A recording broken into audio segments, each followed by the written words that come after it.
ಯಡಿಯೂರಪ್ಪನವ್ರ ಮೇಲೆ POCSO case ಬಂದಿರೋದು ದುರಾದೃಷ್ಟ. ಯಾರೋ ಮಾಡಿರೋಂಥ ಕುತಂತ್ರ ರಾಜಕಾರಣ, ಈ ಷಡ್ಯಂತ್ರ ಅವ್ರಿಗಾಗಿರೋದು ತುಂಬ ನನಗೂ ನೋವಾಗಿದೆ. ಆದರೆ ಅನೇಕ ವರ್ಷಗಳಿಂದ ಅವ್ರ ಜೊತೆ ನಾನು ಇರೋನು, ಈ ಥರ ಕೆಲಸ ಮಾಡೋರು ಅಲ್ಲ ಯಡಿಯೂರಪ್ಪನವರು.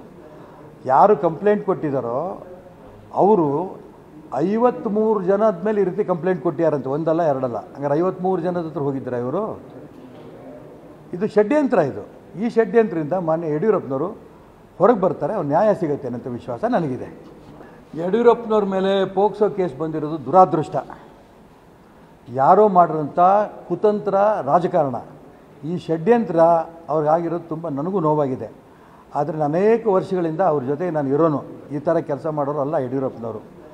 ಯಾರು ಕಂಪ್ಲೇಂಟ್ ಕೊಟ್ಟಿದ್ದಾರೋ ಅವರು 53 ಜನದ ಮೇಲೆ ಈ ರೀತಿ ಕಂಪ್ಲೇಂಟ್ ಕೊಟ್ಟಿಯಾರಂತೆ, ಒಂದಲ್ಲ ಎರಡಲ್ಲ. ಹಂಗಾರೆ 53 ಜನದ ಹತ್ರ ಹೋಗಿದ್ದಾರೆ ಇವರು. ಇದು ಷಡ್ಯಂತ್ರ. ಈ ಷಡ್ಯಂತ್ರದಿಂದ ಮಾನ್ಯ ಯಡಿಯೂರಪ್ಪನವರು ಹೊರಗೆ ಬರ್ತಾರೆ, ಅವ್ರು ನ್ಯಾಯ ಸಿಗುತ್ತೆ ಅನ್ನೋ ವಿಶ್ವಾಸ ನನಗಿದೆ. ಯಡಿಯೂರಪ್ಪನವ್ರ ಮೇಲೆ ಪೋಕ್ಸೋ ಕೇಸ್ ಬಂದಿರೋದು ದುರಾದೃಷ್ಟ. ಯಾರೋ ಮಾಡಿರೋಂಥ ಕುತಂತ್ರ ರಾಜಕಾರಣ, ಈ ಷಡ್ಯಂತ್ರ ಅವ್ರಿಗಾಗಿರೋದು ತುಂಬ ನನಗೂ ನೋವಾಗಿದೆ. ಆದರೆ ಅನೇಕ ವರ್ಷಗಳಿಂದ ಅವ್ರ ಜೊತೆ ನಾನು ಇರೋನು, ಈ ಥರ ಕೆಲಸ ಮಾಡೋರು ಅಲ್ಲ ಯಡಿಯೂರಪ್ಪನವರು. ಯಾರು ಕಂಪ್ಲೇಂಟ್ ಕೊಟ್ಟಿದ್ದಾರೋ ಅವರು 53 ಜನದ ಮೇಲೆ ಈ ರೀತಿ ಕಂಪ್ಲೇಂಟ್ ಕೊಟ್ಟಿಯಾರಂತೆ, ಒಂದಲ್ಲ ಎರಡಲ್ಲ. ಹಂಗಾರೆ 53 ಜನದ ಹತ್ರ ಹೋಗಿದ್ದಾರೆ ಇವರು. ಇದು ಷಡ್ಯಂತ್ರ. ಈ ಷಡ್ಯಂತ್ರದಿಂದ ಮಾನ್ಯ ಯಡಿಯೂರಪ್ಪನವರು ಹೊರಗೆ ಬರ್ತಾರೆ, ಅವ್ರು ನ್ಯಾಯ ಸಿಗುತ್ತೆ ಅನ್ನೋ ವಿಶ್ವಾಸ ನನಗಿದೆ. ಯಡಿಯೂರಪ್ಪನವ್ರ ಮೇಲೆ ಪೋಕ್ಸೋ ಕೇಸ್ ಬಂದಿರೋದು ದುರಾದೃಷ್ಟ. ಯಾರೋ ಮಾಡಿರೋಂಥ ಕುತಂತ್ರ ರಾಜಕಾರಣ, ಈ ಷಡ್ಯಂತ್ರ ಅವ್ರಿಗಾಗಿರೋದು ತುಂಬ ನನಗೂ ನೋವಾಗಿದೆ.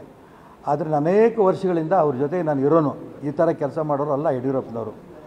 ಯಾರು ಕಂಪ್ಲೇಂಟ್ ಕೊಟ್ಟಿದ್ದಾರೋ ಅವರು 53 ಜನದ ಮೇಲೆ ಈ ರೀತಿ ಕಂಪ್ಲೇಂಟ್ ಕೊಟ್ಟಿಯಾರಂತೆ, ಒಂದಲ್ಲ ಎರಡಲ್ಲ. ಹಂಗಾರೆ 53 ಜನದ ಹತ್ರ ಹೋಗಿದ್ದಾರೆ ಇವರು. ಇದು ಷಡ್ಯಂತ್ರ. ಈ ಷಡ್ಯಂತ್ರದಿಂದ ಮಾನ್ಯ ಯಡಿಯೂರಪ್ಪನವರು ಹೊರಗೆ ಬರ್ತಾರೆ, ಅವ್ರು ನ್ಯಾಯ ಸಿಗುತ್ತೆ ಅನ್ನೋ ವಿಶ್ವಾಸ ನನಗಿದೆ. ಕೇಳಿಸ್ಕೊಂಡ್ರಲ್ಲ ಎಲ್ಲರೂ. ಯಡಿಯೂರಪ್ಪನವ್ರ ಮೇಲೆ ಪೋಕ್ಸೋ ಕೇಸ್ ಬಂದಿರೋದು ದುರಾದೃಷ್ಟ. ಯಾರೋ ಮಾಡಿರೋಂಥ ಕುತಂತ್ರ ರಾಜಕಾರಣ, ಈ ಷಡ್ಯಂತ್ರ ಅವ್ರಿಗಾಗಿರೋದು ತುಂಬ ನನಗೂ ನೋವಾಗಿದೆ. ಆದರೆ ಅನೇಕ ವರ್ಷಗಳಿಂದ ಅವ್ರ ಜೊತೆ ನಾನು ಇರೋನು, ಈ ಥರ ಕೆಲಸ ಮಾಡೋರು ಅಲ್ಲ ಯಡಿಯೂರಪ್ಪನವರು. ಯಾರು ಕಂಪ್ಲೇಂಟ್ ಕೊಟ್ಟಿದ್ದಾರೋ ಅವರು 53 ಜನದ ಮೇಲೆ ಈ ರೀತಿ ಕಂಪ್ಲೇಂಟ್ ಕೊಟ್ಟಿಯಾರಂತೆ, ಒಂದಲ್ಲ ಎರಡಲ್ಲ. ಹಂಗಾರೆ 53 ಜನದ ಹತ್ರ ಹೋಗಿದ್ದಾರೆ ಇವರು. ಇದು ಷಡ್ಯಂತ್ರ. ಈ ಷಡ್ಯಂತ್ರದಿಂದ ಮಾನ್ಯ ಯಡಿಯೂರಪ್ಪನವರು ಹೊರಗೆ ಬರ್ತಾರೆ, ಅವ್ರು ನ್ಯಾಯ ಸಿಗುತ್ತೆ ಅನ್ನೋ ವಿಶ್ವಾಸ ನನಗಿದೆ.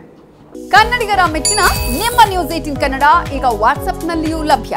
ಕರ್ನಾಟಕ ಮತ್ತು ದೇಶ ವಿದೇಶದ 360 ಡಿಗ್ರಿ ಸುದ್ದಿ ವಿವರವನ್ನ ನೀವು ನಿಮ್ಮ ಕೈ ಬೆರಳುಗಳಲ್ಲಿಯೇ ಪಡೆಯೋದಿಕ್ಕೆ ಈ QR ಕೋಡ್ ಅನ್ನು ಸ್ಕ್ಯಾನ್ ಮಾಡಿ. ನಮ್ಮ ಚಾನೆಲ್ ಅನ್ನು ಫಾಲೋ ಮಾಡಿ, ನೋಟಿಫಿಕೇಶನ್ ಆನ್ ಮಾಡಿ.